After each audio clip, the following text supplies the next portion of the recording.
तो यहाँ पर हम लोग आ गए हैं सेक्शन ए के अंदर। आपको मैं हिंदी और इंग्लिश दोनों मीडियम में करवाने वाला हूँ सैम्पल पेपर, तो दोनों ही मीडियम के बच्चे वीडियो को पूरा ज़रूर देखिएगा, ठीक है। अब सेक्शन ए में हमसे एमसीक्यू टाइप के क्वेश्चंस पूछे जाएंगे। तो पहला क्वेश्चन यहाँ पर देखिए क्या कह रहा है कि आरंभिक भारतीय इतिहास में छठी शताब्दी ईसा पूर्व को एक महत्वपूर्ण परिवर्तनकारी काल क्यों माना जाता है, बताइए, ठीक है। तो देखिए अगर हम बात कर रहे हैं आरंभिक भारतीय इतिहास की, तो इसमें जो ये टाइम पीरियड था हमारा छठी शताब्दी ईसा पूर्व का, ये बहुत ज़्यादा इम्पोर्टेंट था, ठीक है। इससे परिवर्तनकारी काल माना जाता है। एग्जाम्पल देता हूँ, जैसे 2016 की आप बात ले लीजिए एग्जाम्पल के लिए। उस टाइम पे क्या आया था, जियो आया था हमारा, ठीक है। और उससे पहले डेटा के प्राइस बहुत ज़्यादा हाई हुआ करते थे। एक एक जीबी डेटा के लिए 250-250 रुपये यहाँ पर पे करना पड़ता था। लेकिन जैसे ही 2016 में जियो आया, उसके बाद आप देखेंगे कि अब बहुत ज़्यादा सस्ते दरों पर हमें इंटरनेट और जो मोबाइल डेटा है वो उपलब्ध हो जाता है। तो अगर इंटरनेट की दुनिया में देखा जाए तो एक क्रांतिकारी साल जो माना जाएगा वो 2016 का माना जाएगा। तो उसी तरह से आरंभिक भारतीय इतिहास में जो छठी शताब्दी ईसा पूर्व था, ये जो टाइम पीरियड है इसको एक महत्वपूर्ण परिवर्तनकारी काल माना जाता है। क्यों माना जाता है? क्योंकि आरंभिक राज्यों और नगरों का उदय हुआ, सिक्कों का विकास हुआ, लोहे का बढ़ता प्रयोग देखने को मिला, या उपरोक्त सभी। तो देखिए ये सारी ही चीज़ें उस टाइम पे हमें देखने को मिली थी। चाहे आप यूँ कह लीजिए कि आरंभिक राज्यों और नगरों का उदय उसी टाइम पे हो रहा था, सिक्कों का विकास भी हमें उसी टाइम पे देखने को मिल रहा था, लोहे का बढ़ता प्रयोग भी हमें उस टाइम पे देखने को मिल रहा था। तो उपरोक्त सभी आपका ऑप्शन नंबर जो डी है ये बिल्कुल करेक्ट आंसर हो जाएगा। सेम यही क्वेश्चन इंग्लिश मीडियम में इस तरह से रहेगा, यहाँ पर आप देख सकते हैं कि why is the 6th century BC considered as consider an important turning point in earlier Indian history. तो यहाँ पर ऑल ऑफ द अबव आपका डी वाला ऑप्शन बिल्कुल करेक्ट आंसर हो जाएगा बच्चों। क्लियर है? चलिए, और वीडियो में आगे बढ़ने से पहले मैं आप सभी बच्चों को बोलना चाहूँगा एडवांस में कि ऑल द बेस्ट, ठीक है। डरना नहीं है पेपर के लिए, पेपर अच्छे से करना। बाकी अभी तो बैक टू बैक 2-3 क्लास और लूँगा आपकी। बाकी बिल्कुल भी पेपर को लेकर के डरना नहीं है आप लोग, पेपर अच्छा जाएगा आपका, ठीक है। इससे पहले आपने खूब सारी तैयारी कर रखी है, तो जो आपने तैयारी की है उस पर भरोसा रखिए, खुद पर भरोसा रखिए, बिलीव इन योरसेल्फ। आपका हिस्ट्री का पेपर अच्छा ही जाएगा बच्चे, ठीक है।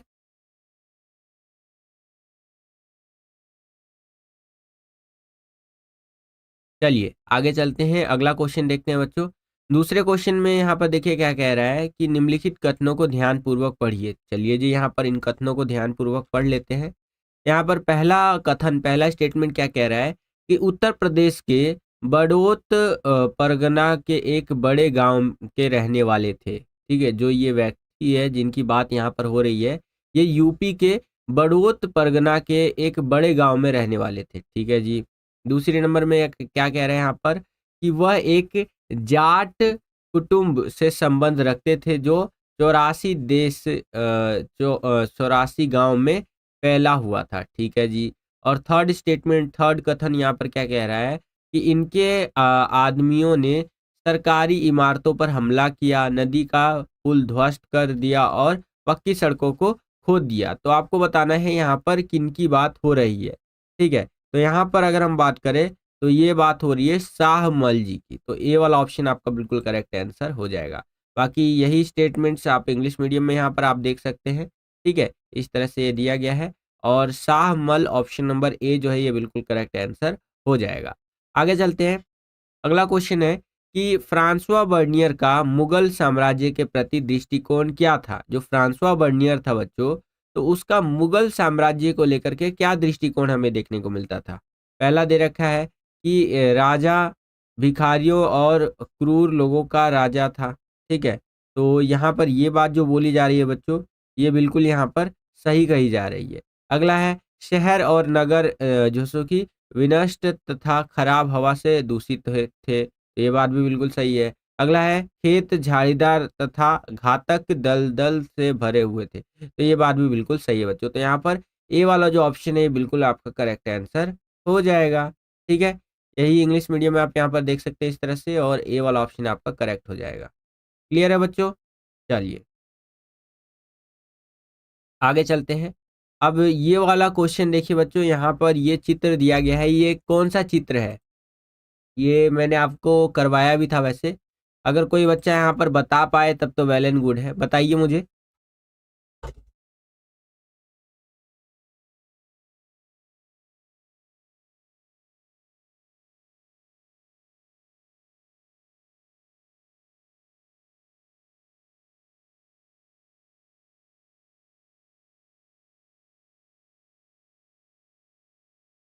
है कोई नौजवान जो बता सकता है? यहाँ पर देखिए बोला भी गया है कि चित्र में दिखाया गया है कि किस प्रकार से 3 साल तक चली बहस के बाद संविधान पर हस्ताक्षर किए गए। बताइए यह हस्ताक्षर जो थे यानी ये जो सिग्नेचर थे वो कब किया जा रहा है?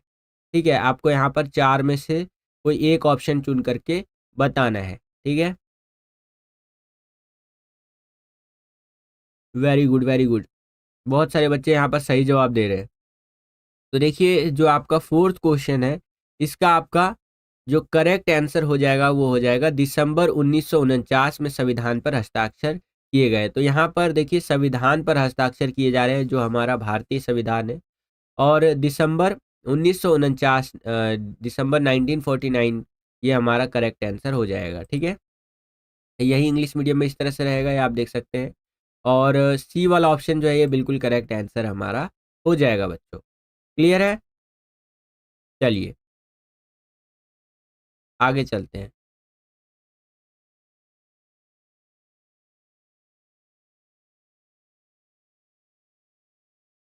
5वां क्वेश्चन देखिए बच्चों, यहाँ पर क्या कह रहा है कि जैन धर्म के बारे में सही कथन का चयन कीजिए। तो जैन धर्म के बारे में अगर हम बात करें तो उपरोक्त सभी ये सारे ही सही है आपका। इसके संस्थापक जो है स्वामी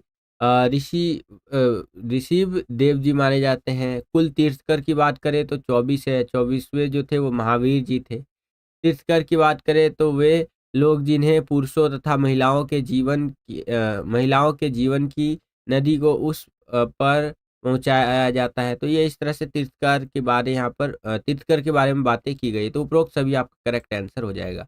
इंग्लिश मीडियम में भी देख सकते हैं, और डी वाला ऑप्शन आपका करेक्ट हो जाएगा। ठीक है बच्चों? चलिए, अगला क्वेश्चन है यहाँ पर, छठा क्वेश्चन कुछ इस तरह से कि गांधी जी की आम जनता के बीच लोकप्रियता के कारण थे या था? ठीक है?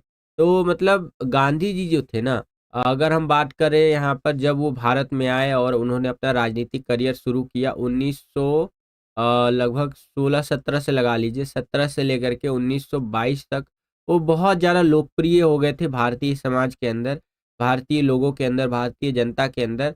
तो उसके क्या कारण थे? पहला, वह जनसाधारण की तरह धोती पहनते थे, ये बिल्कुल सही कह रहा है। वह उन्हीं की तरह रहते थे, ये भी उस कारण है जिस कारण से गांधी जी जो है बहुत ज़्यादा लोकप्रिय हो गए थे उस टाइम पे, और वह उन्हीं की भाषा बोलते थे। तो ये भी कारण आप लिख सकते हैं। ठीक है? तो यहाँ पर ये तीनों ही कारण कहीं न कहीं हो जाएगा एक तरह से, जिस कारण से गांधी जी जो है उस टाइम पे जनता के बीच में काफ़ी लोकप्रिय हो गए थे। तो ऑप्शन नंबर जो डी है आपका उपरोक्त सभी छठे का, ये करेक्ट आंसर हो जाएगा। क्लियर है बच्चों? सेम यही क्वेश्चन इंग्लिश मीडियम में इस तरह से रहेगा। यहाँ पर आप देख सकते हैं the reasons for Gandhi ji's popularity among the general public were, तो आपका ऑल ऑफ द अबव ये आपका करेक्ट आंसर हो जाएगा बच्चों। क्लियर है? चलिए परफेक्ट, परफेक्ट। 70 बच्चे वॉचिंग पर है लगभग। जिन्होंने अभी तक लाइक नहीं किया है, लाइक ज़रूर कर लीजिएगा। मतलब वीडियो को लाइक ज़रूर कर दीजिएगा। आपका एक-एक लाइक हमें बहुत ज़्यादा मोटिवेट करता है इसी तरह की वीडियोज़ को बनाने के लिए, ठीक है? इसके आगे चलें तो अब हमारा अभिकथन और कारण वाला क्वेश्चन रहने वाला है, ठीक है? और इसको भी देख लेते हैं एक-एक करके। तो यहाँ पर अभिकथन में एक तो आपका अर्सेशन दे दिया जाएगा, एक रीज़न दे दिया जाएगा। तो कथन क्या कह रहा है कि महात्मा गांधी ने 12 मार्च 1930 को साबरमती आश्रम से दांडी की यात्रा जो है वो शुरू की। ठीक है जी। और कारण कह रहा है कि अंग्रेजों द्वारा लागू सबसे घृणित कानूनों में से एक नमक कानूनों के विरोध में ये आंदोलन शुरू किया गया था। तो बिल्कुल सही बात यहाँ पर कही जा रही है। तो 7वें का आपका ऑप्शन नंबर डी करेक्ट हो जाएगा कि कथन ए और कारण आर दोनों सही है, और कारण आर जो है कथन ए की सही स्पष्टीकरण करता है यहाँ पर। ठीक है। क्योंकि बिल्कुल ये इस टाइम पे स्टार्ट किया गया और इसी के अगेंस्ट में किया गया कि भैया यहाँ पर जो ये लॉ है इसको अबॉलिश किया जाए, ख़त्म करो इसको, दिक्कत वाला लॉ है ये। तो डी वाला ऑप्शन आपका करेक्ट हो जाएगा 7वें का। आगे चलते हैं, 8वां क्वेश्चन है कि दी गई जानकारी के आधार पर पहचान करें। अब यहाँ पर 2 बातें हमें दे दी गई है, इसके आधार पर हमें बताना है कि यहाँ पर किसके बारे में बात हो रही है। पहला है, इन्होंने निर्गुण भक्ति का प्रचार प्रसार किया था और यह किसी नवीन धर्म की स्थापना नहीं करना चाहते थे। तो किसके बारे में बात हो रही है? कौन सा बच्चा बताएगा? 8वें का।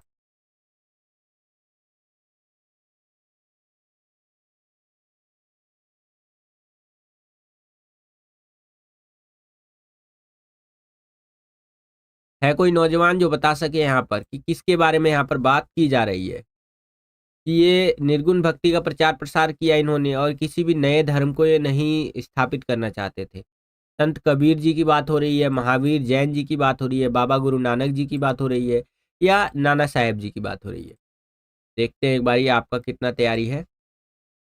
चलिए, तो ऑलमोस्ट सभी बच्चों ने सही आंसर दिया है। तो यहाँ पर आपका करेक्ट आंसर हो जाएगा बाबा गुरु नानक जी, ठीक है? तो जो सी वाला ऑप्शन है ये आपका बिल्कुल करेक्ट आंसर हो जाएगा बच्चों। सेम यही क्वेश्चन इंग्लिश मीडियम में इस तरह से रहेगा और सी ऑप्शन बाबा गुरु नानक जी, ये आपका यहाँ पर बिल्कुल करेक्ट आंसर हो जाएगा। ओके? चलिए। अब यहाँ पर 9वां क्वेश्चन देखिए क्या है कि विजयनगर साम्राज्य में किस महत्वपूर्ण खोज का निर्माण 15वीं शताब्दी के आरंभिक वर्षों में किया गया था, जिसे आज डैश कहा जाता है? ध्यान से समझिएगा इस क्वेश्चन को। यहाँ पर क्या कह रहा है बच्चों कि विजयनगर साम्राज्य में किस महत्वपूर्ण खोज का निर्माण 15वीं शताब्दी के आरंभिक वर्षों में किया गया था, जिसे आज हम लोग किसके नाम से जानते हैं? तो आज हम लोग इसको जानते हैं बच्चों कमलपुरम जलाशय के नाम से, ठीक है? तो सी ऑप्शन आपका करेक्ट हो जाएगा। ये इंग्लिश मीडियम में इस तरह से रहेगा और कमलपुरम रिजर्व वायर ये आपका करेक्ट आंसर हो जाएगा बच्चों, ठीक है? आगे चलते हैं। अगला क्वेश्चन, इस्तिमरारी बंदोबस्त किसके द्वारा लागू किया गया था? तो इस्तिमरारी बंदोबस्त जो लागू किया गया था बच्चों, ये लॉर्ड कॉर्नवालिस के द्वारा लागू किया गया, ठीक है? सेम यही क्वेश्चन इंग्लिश मीडियम में इस तरह से रहेगा, who implemented a permanent settlement? तो लॉर्ड कॉर्नवालिस आपका बी वाला ऑप्शन करेक्ट आंसर हो जाएगा। ओके, आगे चलते हैं। अब यहाँ पर है निम्नलिखित का मिलान कीजिए, तो चलिए जी मिलान कर देते हैं, ठीक है? तो पहला है हमारा यहाँ पर एस एन मुखर्जी, ठीक है? तो एस एन मुखर्जी की अगर हम बात करें तो ये हो जाएगा, ये मुख्य योजनाकार थे। दूसरा है एन राव जी, तो एन राव जी जो थे वो संवैधानिक सलाहकार थे। अगला है बी आर अम्बेडकर जी, तो बी आर अम्बेडकर जी जो थे हमारे वो थे प्रख्यात अर्थशास्त्री। आई थिंक सही जा रहे हैं हम लोग। हम्म। और अगला है के एम मुंशी जी, तो ये वकील हो सकते हैं। तो इस हिसाब से मुझे लगता है यहाँ तक इसका ए वाला ऑप्शन करेक्ट हो जाएगा। If I am wrong then correct me, ठीक है? तो ये आप देख सकते हैं इस तरह से और ए वाला ऑप्शन आपका करेक्ट आंसर हो जाएगा। चलिए, अगला क्वेश्चन है यहाँ पर 12वां क्वेश्चन कि महात्मा गांधी जी ने अपना पहला महत्वपूर्ण भाषण कहाँ दिया था? तो महात्मा गांधी जी ने अपना पहला महत्वपूर्ण भाषण जो था वो दिया था बच्चों बनारस के अंदर, बीएचयू में, बनारस हिंदू यूनिवर्सिटी जिसको आप कह सकते हैं। वहाँ पर इन्होंने अपना पहला इम्पोर्टेंट स्पीच दिया था। इंग्लिश मीडियम में दिखा देता हूँ, where did Mahatma Gandhi ji deliver his first speech? तो बीएचयू बनारस हिंदू यूनिवर्सिटी के अंदर इन्होंने अपना पहला इम्पोर्टेंट स्पीच दिया था बच्चों, ठीक है? क्लियर है बच्चों?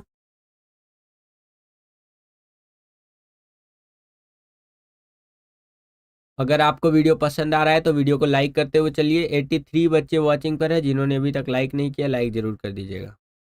सर, सैंपल पेपर देख के इससे क्या फ़ायदा मिलेगा? इससे ये फ़ायदा मिलेगा कि इसमें से काफ़ी सारे क्वेश्चन आपके पेपर में आ सकते हैं। इस सैंपल पेपर को मैंने बचा रखा था, ठीक है? Okay, okay. चलिए, आगे चलें तो 13वां क्वेश्चन यहाँ पर हमें मिलान करना है बेसिकली। तो चलिए मिलान कर देते हैं और 13वें में हमारा ये 4th वाला सही हो जाएगा, ये वाला, ठीक है? कैसे दे रखा है? पहले का दूसरा है हमारा, तो विजयनगर का हमारा क्या हो जाएगा? ये विजय का शहर इसे हम कहते थे, ठीक है? अगला है हमारा यहाँ पर बी का थर्ड, इसमें है हमारा हम्पी। हम्पी क्या है? मातृ देवी पंपा देवी के नाम पर ये शहर जो है रखा गया, इस शहर का नाम। अगला है हमारा सी का फोर्थ, तो ये हमारा तंजावुर। ये एक बृहदेश्वर मंदिर है, ठीक है। और अगला है वेल्लूर, तो वेल्लूर जो है ये चन्नकेशव मंदिर है, ठीक है। तो इस हिसाब से आपका ये आपका ऑप्शन नंबर जो फोर्थ है ये बिल्कुल करेक्ट आंसर हो जाएगा बच्चों, ठीक है।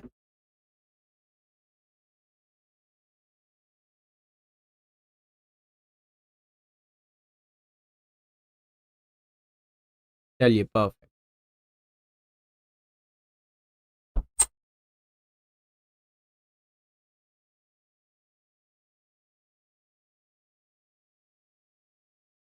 आशा करता हूँ कि आपको समझ में आया होगा, और यही इंग्लिश मीडियम में इस तरह से रहेगा। और ऑप्शन नंबर जो आपका फोर्थ है, 14, ये क्या बोलते हैं, 13वें क्वेश्चन का, ये करेक्ट आंसर हो जाएगा।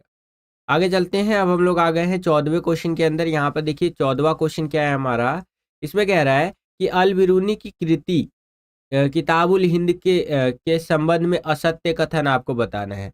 तो इसके संबंध में अगर हम बात करें असत्य यानी गलत कथन की, तो वो हो जाएगा बच्चों हमारा 14वें का ए, ठीक है। यानी कि यह फारसी भाषा में लिखी गई थी, ये असत्य है, ठीक है। अलबरूनी की जो किताब थी किताबुल हिंद, ये किस भाषा में लिखी गई थी? कौन सा बच्चा बताएगा? चलिए वेरी गुड, मैंने आपको बताया भी था वैसे।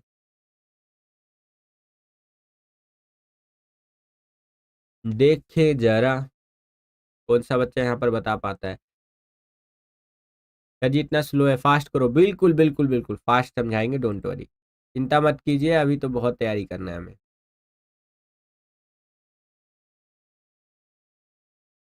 चाहत, सर थोड़ा जल्दी। बिल्कुल बिल्कुल, डोंट वरी डोंट वरी, 8 बजे तक आपको मैं फ्री कर दूंगा, चिंता मत कीजिए। 8 बजे तक सारी क्लासेस हम खत्म कर लेंगे, जितना भी हमें पढ़ना है रिवीजन करना है सब कुछ खत्म कर लेंगे, ठीक है।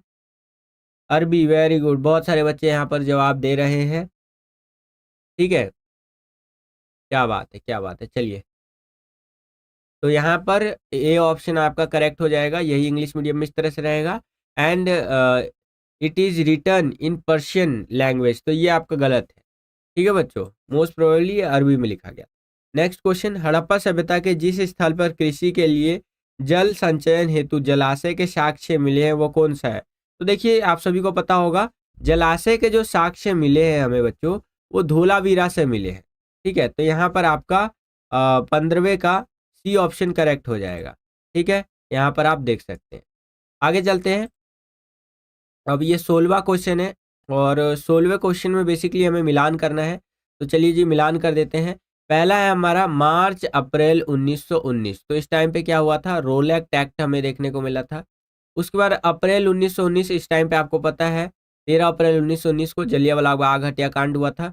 उसके अगला है हमारे यहाँ पर 1921, तो 1921 के अंदर हमें असहयोग आंदोलन और खिलाफत आंदोलन देखने को मिले थे। और 1939 1939 के अंदर हमें कांग्रेस मंत्रिमंडलों का त्याग पत्र देखने को मिला था। तो इस हिसाब से 16वें का ए वाला ऑप्शन आपका बिल्कुल करेक्ट आंसर हो जाएगा। इंग्लिश मीडियम में एक बार देख लेते हैं, इस तरह से रहेगा, यहाँ पर आप देख सकते हैं। और ए वाला ऑप्शन आपका बिल्कुल करेक्ट आंसर हो जाएगा बच्चों, ठीक है। चलिए, क्या बात है, क्या बात। Very good.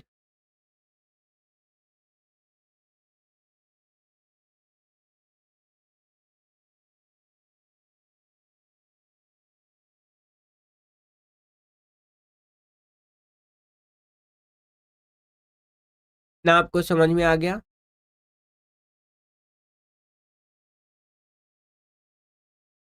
सर इंग्लिश में दिखाओ ना, हिंदी में थोड़ा डिफिकल्ट लगता है। हिंदी इंग्लिश दोनों का हम लेकर के चल रहे हैं, बाइलिंगुअल लेकर के चल रहे हैं, डोंट वरी। 17वां क्वेश्चन है हमारा कि मौर्य साम्राज्य के बारे में सही कथन का चयन कीजिए। तो मौर्य साम्राज्य की बात करें तो यहाँ पर आपका हो जाएगा उपरोक्त सभी, डी वाला ऑप्शन आपका बिल्कुल करेक्ट हो जाएगा कि इसकी स्थापना चंद्रगुप्त मौर्य ने की थी। प्रसिद्ध शासक सम्राट अशोक रहे। सैनिक गतिविधियों का संचालन एक समिति 6 उप समिति द्वारा किया जाता था। तो डी वाला ऑप्शन आपका बिल्कुल करेक्ट हो जाएगा।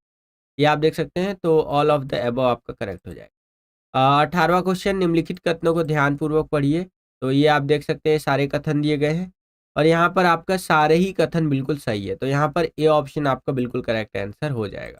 ठीक है, फटाफट से देख लीजिए, सारे ही सही है, ए ऑप्शन आपका करेक्ट हो जाएगा। इसके आगे चलते हैं। तो 19वां क्वेश्चन है, फ्रांसवा बर्नियर के संबंध में जो कथन असत्य है वो कौन सा है? तो फ्रांसवा बर्नियर के संबंध में जो असत्य है वो हो जाएगा कि उसने अपने वृत्तांत में दास प्रथा का विवेचना किया था, तो ये असत्य है बच्चों। ठीक है, तो 19वें का ए ऑप्शन आपका बिल्कुल करेक्ट हो जाएगा, ये वाला। ठीक है, इसके आगे चलते हैं। 20वां क्वेश्चन देखिए, हिंदुस्तानी भाषा किन भाषाओं के मेल से बनी हुई है? तो हिंदुस्तानी भाषा जो है बच्चों, ये आपका हिंदी और उर्दू के मेल से बनी हुई है। ठीक है, तो सी वाला ऑप्शन आपका बिल्कुल करेक्ट आंसर हो जाएगा। What is the meaning of Hindustani language, इस तरह से थोड़ा सा ये है, मिक्सचर होगा वैसे तो C option Hindi and Urdu हो जाएगा आपका।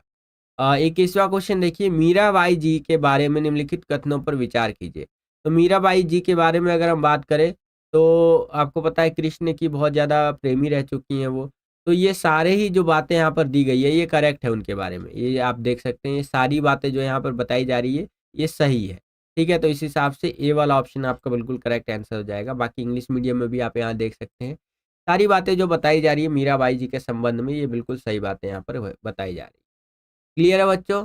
ये आप देख सकते हैं और ए वाला ऑप्शन आपका बिल्कुल करेक्ट आंसर हो जाएगा। आगे चलते हैं। अब हम लोग आ गए हैं अपने जो 3-3 नंबर के क्वेश्चंस होते हैं उसके अंदर। फटाफट से हम लोग यहाँ पर रिवीजन करेंगे और इन क्वेश्चंस को कवर करेंगे। ठीक है?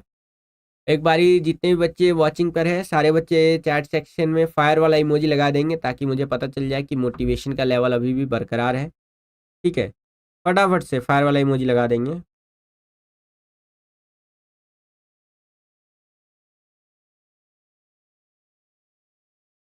चलिए, परफेक्ट, परफेक्ट।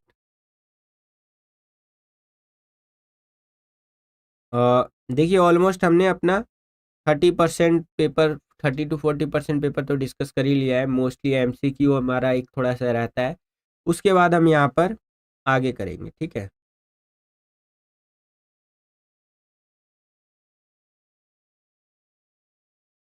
3-3 नंबर वाले क्वेश्चंस को करेंगे, फिर उसके आगे के क्वेश्चंस को करेंगे। ठीक है, चलिए।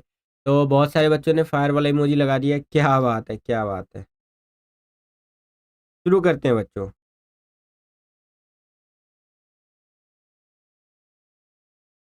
ओके, तो ये वाला क्वेश्चन देखिए बच्चों, यहाँ पर क्वेश्चन क्या पूछ रहा है हमसे कि प्राचीन भारतीय महाजनपदों की 3 प्रमुख विशेषताओं पर प्रकाश डालिए। देखिए, प्राचीन महाजनपदों की बात करें, ठीक है, तो उसकी विशेषताओं के अंदर आप बहुत सारी चीज़ों को लिख सकते हैं।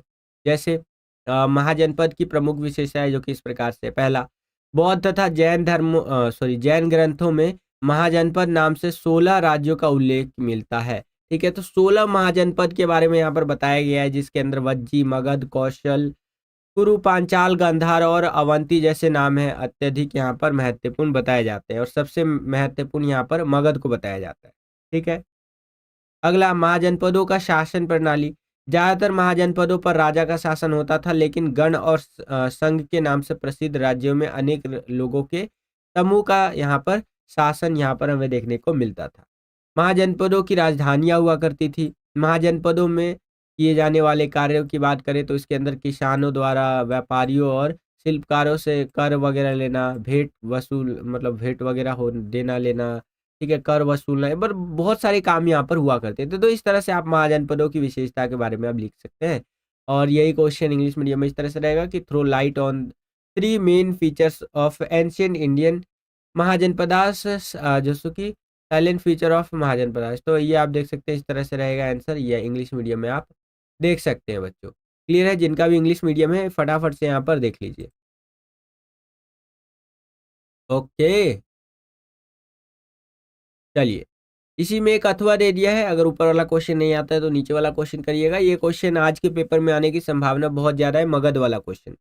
129 बच्चे वॉचिंग पर है और लाइक की संख्या है केवल 91, तो फटाफट से 129 तो लाइक कराइए फटाफट से। टोटल हमारा 700 लाइक का टारगेट है, 707 लाइक्स का अराउंड। तो फटाफट से जितने बच्चे वॉचिंग पर है उतना लाइक्स तो कंप्लीट करवा ही दीजिए। फटाफट से करवाइए बच्चों, मैं वेट कर रहा हूँ आपका। देन आगे कंटिन्यू करेंगे हम। चलिए कराइए फटाफट से। देखिए आपका एक एक लाइक हमें बहुत ज़्यादा मोटिवेट करता है इसी तरह की वीडियोस को बनाने के लिए। हैं? चलिए, चलिए क्या बात है। 100 लाइक्स हमारे लगभग कंप्लीट हो चुके हैं। 131 बच्चे वॉचिंग पर हैं और जितने बच्चे वॉचिंग पर हैं उतना लाइक्स तो फटाफट से करवा ही दीजिए कंप्लीट। कोई बड़ी बात नहीं है, तुरंत हो जाएगा हमारा।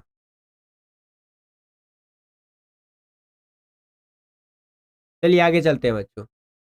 ये वाला क्वेश्चन देखिए इसी के अथवा में है कि छठी से चौथी शताब्दी ईसा पूर्व के बीच मगध सबसे शक्तिशाली महाजनपद बन गया, समझाइए। तो देखिए बेसिकली यहाँ पर वही बोल रहा है कि मगध इतना शक्तिशाली महाजनपद क्यों था, ये हमें बताना है।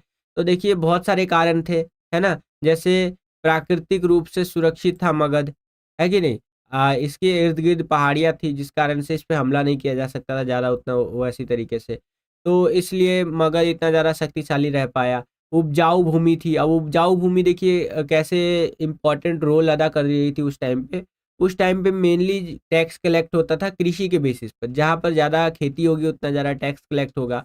जितना ज़्यादा टैक्स कलेक्ट होगा उतना ज़्यादा वो जगह अमीर होगा, उतना ज़्यादा जो सो कि ताकतवर होगा। तो यहाँ पर उपजाऊ भूमि थी, तो ज़्यादा से ज़्यादा यहाँ पर खेती होती थी, टैक्स कलेक्शन अच्छा होता था, जिससे कि ओवरऑल ये और पावरफुल बनते गए।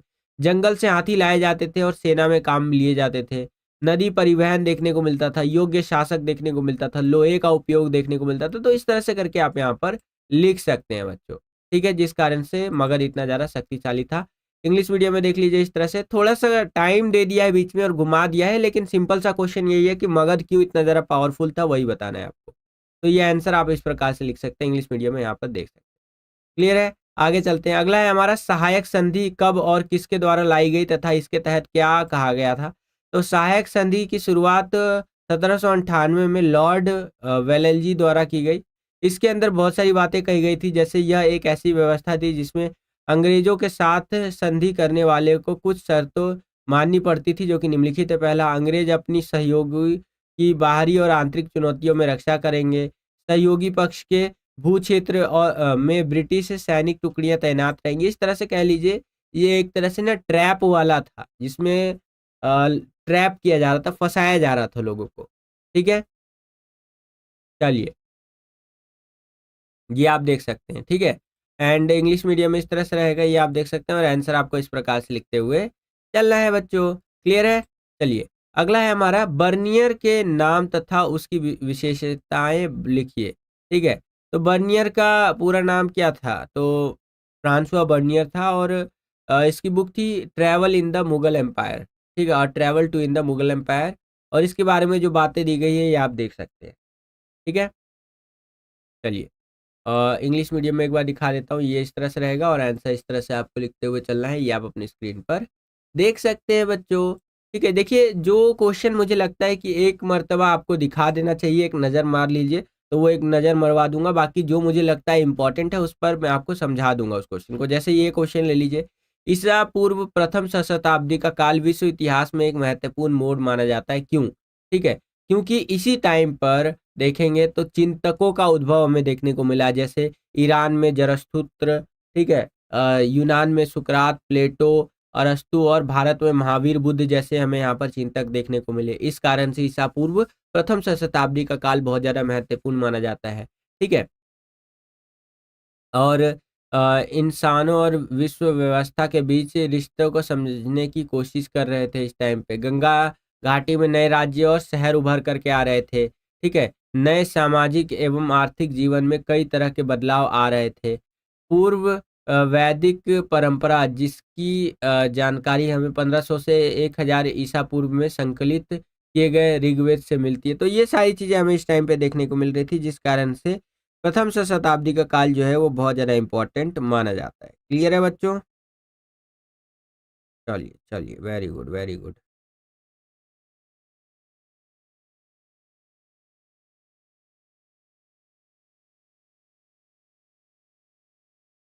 Okay, okay, okay. यही क्वेश्चन इंग्लिश मीडियम में इस तरह से रहेगा, यहाँ पर आप देख सकते हैं, और आंसर आपको इस प्रकार से लिखते हुए चलना है बच्चों। ठीक है,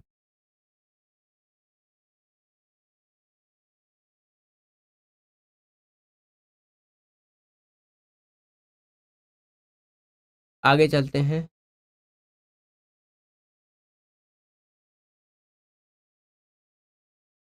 ये वाला क्वेश्चन एक बार नज़र मार लीजिए बस यहाँ पर, कि 1770 और 1780 के दशक में ब्रिटिश अधिकारियों का राजमहल के पहाड़ियों के प्रति रवैये का विश्लेषण कीजिए। ठीक है, तो एक नज़र मार लीजिए इसके आंसर पर।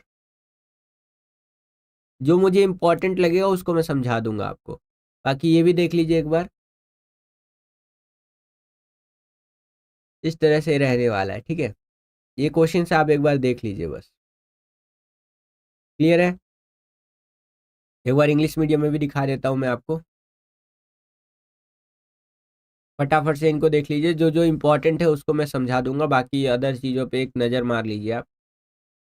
अब हम लोग आ गए हैं सेक्शन सी के अंदर, जहाँ पर हमसे लॉन्ग आंसर टाइप के क्वेश्चंस पूछे जाएंगे। ठीक है, बड़े बड़े क्वेश्चंस। तो यहाँ पर पांचवी रिपोर्ट के बारे में पूछ रखा है, तो पांचवी रिपोर्ट के बारे में मैंने आपको समझा रखा है।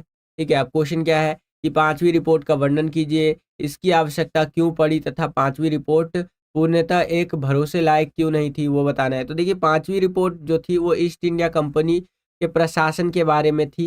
अक्सर इसे पांचवी रिपोर्ट के नाम से जाना जाता है। ठीक है, जो भी देखिए ईस्ट इंडिया कंपनी उस टाइम पे जो भी शासन करती थी, जो भी चीज़ करती थी, तो उसकी एक रिपोर्ट भेजनी पड़ती थी उसे। ठीक है, तो उसी को लेकर के थी ये बेसिकली। और यहाँ पर कई सारी चीज़ें इसके अंदर वर्णन किया गया था। बाकी आप देख सकते हैं 1813 में ब्रिटिश संसद में पेश की गई थी। ठीक है बच्चों, चलिए चलिए परफेक्ट। तो ये आप देख सकते हैं इस तरह से हमारा दिया गया है। तो जी मैप भी करवा दो, फटाफट से देख लेंगे एक एक करके। पांचवी रिपोर्ट की क्यों आवश्यकता पड़ी, ये आप देख सकते हैं इस तरह से यहाँ पर दिया गया है। ठीक है, इस पे भरोसा क्यों नहीं किया जा सकता, ये क्यों नहीं लायक था, तो ये आप देख सकते हैं, मतलब पूरा डिटेल में यहाँ पर बताया गया है बच्चों। ठीक है, चलिए इंग्लिश मीडियम में एक बार ही देख लेंगे, इस तरह से रहेगा हमारा। Very good very good. Hindi English दोनों मीडियम में मैं आपको करवाते हुए चल रहा हूँ। ठीक है, इसी के अथवा में क्वेश्चन है, इस पर एक नज़र मार लीजिए आप। ठीक है, इंपॉर्टेंट है ये क्वेश्चन भी, एक नज़र मार लीजिए इस पे। देखिए जितने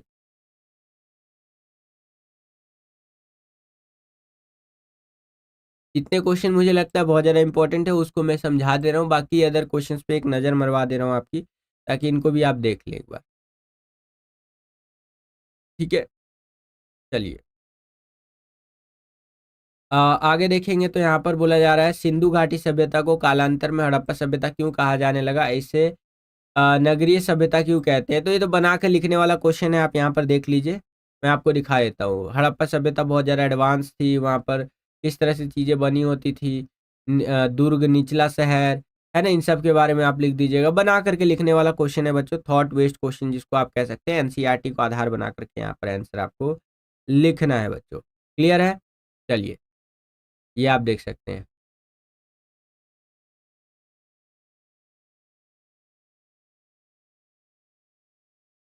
चलिए, इसके आगे वाला जो क्वेश्चन है ये काफ़ी इंपॉर्टेंट रहने वाला है, तो उसको ज़रूर देखिए यहाँ पर। इसी क्वेश्चन में आपको एक अथवा दे दिया है कि अगर आपको ऊपर वाला क्वेश्चन नहीं आता है हड़प्पा वाला, तो नीचे वाला ये क्वेश्चन है, इसको आप अटेंड कर सकते हैं। इसके अथवा में इसके चॉइस में देखिए क्या क्वेश्चन है कि सांची का स्तूप बच गया जबकि अमरावती का नष्ट हो गया। सांची के स्तूप बचने तथा अमरावती के नष्ट होने के क्या क्या कारण थे।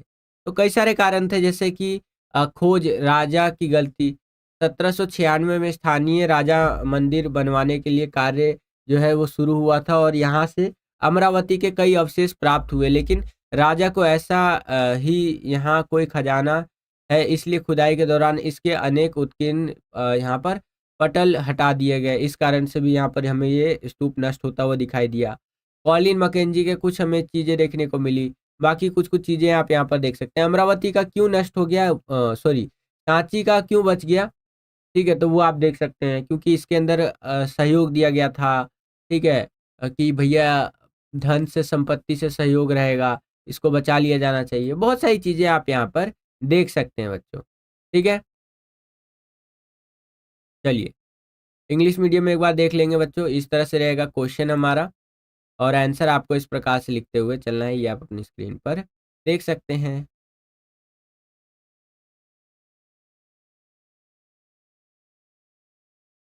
Perfect, perfect. आगे चलते हैं। तीसरा क्वेश्चन देखिए, अबुल फजल की आईने अकबरी एक बहुत ही बड़े मतलब महत्वपूर्ण कह लीजिए और ऐतिहासिक परियोजना का नतीजा था, वर्णन कीजिए। तो ज़ाहिर-सी बात है बिल्कुल भाई यहाँ पर सही बात बोल रहा है, आप यहाँ पर आंसर देख सकते हैं, इस तरह से आंसर आपको लिखते हुए चलना है बच्चों। क्लियर है? ये आप अपनी स्क्रीन पर देख सकते हैं, काफ़ी डिटेल में मैंने बता रखा है। इसके आगे चले तो पंचायत और गाँव के मुखिया किस प्रकार ग्रामीण समाज का नियमन करते थे, व्याख्या कीजिए। तो इस तरह से आंसर आपको लिखना है, ठीक है? मैं आपको दिखा दे रहा हूँ बेसिकली जो मुझे ज़्यादा इम्पोर्टेंट लगेगा वो मैं आपको समझा भी दूँगा। इसके आगे यही इंग्लिश मीडियम में एक बार देख लीजिए इनको।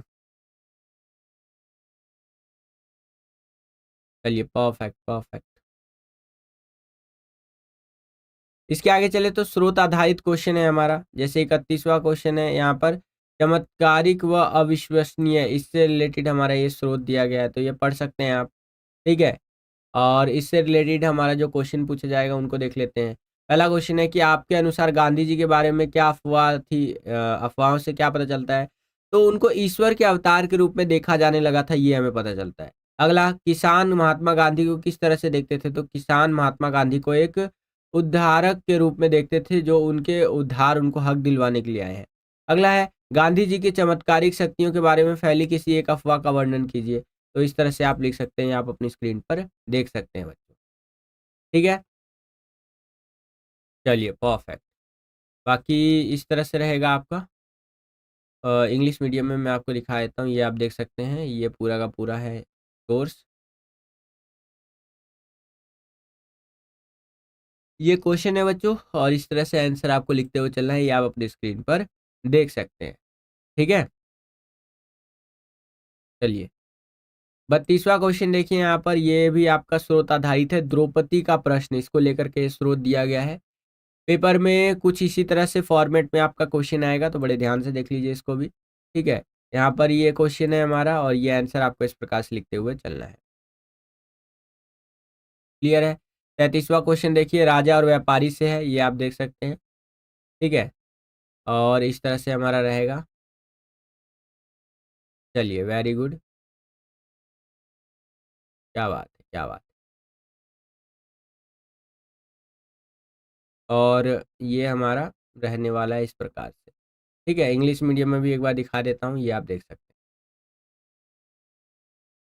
ठीक है? चलिए इसके आगे चले तो मैप आ जाता है हमारा। मैप में पहला है हमारा तंजावुर दिया गया है, विजयनगर साम्राज्य का प्रमुख क्षेत्र। तो तंजावुर आपको यहाँ पर देखने को मिलेगा, जस्ट अ सेकंड, मैप हमारा होना चाहिए, ये रहा। यहाँ पर आपका तंजावुर आ जाता है बच्चों, ये देख रहे हैं, ये है आपका तंजावुर, ठीक है? इसके आगे चले तो अगला है हमारा नासिक प्रमुख बौद्ध स्थल, ठीक है? तो ये कहाँ पर है जी? तो नासिक आपका ये रहा, ये देख सकते हैं, ये एक प्रमुख बौद्ध स्थल है, ये महाराष्ट्र में पड़ जाता है। इसके आगे चलते हैं, हड़प्पा स्थल, ठीक है? तो हड़प्पा आपको पता है बच्चों, हड़प्पा आपका इधर साइड पड़ जाता है, ये हड़प्पा है, पाकिस्तान में पड़ जाता है, ठीक है? तो ये हो जाएगा आपका। इसके अगला है हमारा, इसी के अथवा में क्वेश्चन है कि टोपरा अशोक के शिलालेखों का यहाँ पर वितरण हमें देखने को मिला है। तो टोपरा आपका यहाँ पर पड़ जाता है, ये देख रहे हैं? ये यहाँ पर है आपका, हरियाणा में, ठीक है? तो इस तरह से आपका ये हो जाएगा और इंग्लिश मीडियम में भी देख सकते हैं, इस तरह से रहेगा और लोकेशन तो वही रहने वाली है हमारी, ठीक है? तो ये आप देख सकते हैं और बस यही था हमारा।